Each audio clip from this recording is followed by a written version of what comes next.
Officer apotsa wapinda busy. Officer apotsa wapinda busy Ma1 chaiyo.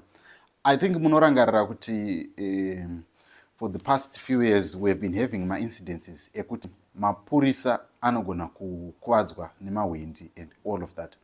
And it is not good.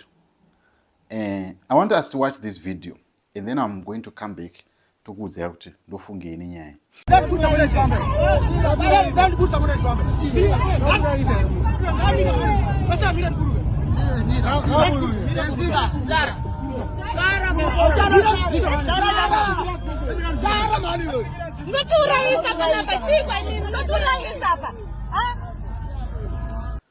Muri kuona nyaya iri kuitika apa ndeyekuti officer vatoona kuti upenyu hwavo huri panjodzi. But you need to look at this issue both ways. Mupurisa anoshandisa mutemo to get mahwindi, vanhu vane mota or anyone. Vachishandisa mutemo iwoyo, they use it to get money. Vanenge vachitoita fofa. But when you look it from how vakuru vemapurisa then respond, they will say, kana mapurisa aitwa rafu so. They will come so hard on Kombis and everything, and they will put out a memo and say, citizens must learn to respect the law, they must respect and all of that. But you also need to understand kuti mapurisa ari kuita zvinhu zviri illegal. Tiri kuzviziva, hapana singazivi kuti mapurisa anotora yechiokomuhomwe murodhi. Pavanenge vachinetsana nemakombi, ukanzwa kuti kombi yabatwa kana kuti ukaona kuti kombi yasungwa, parotobuda mari ichipiwa mupurisa, whether ikanzuru, vanotoziva kuti kana tikabatwa nemapurisa hatibudi less than $30. Anditi?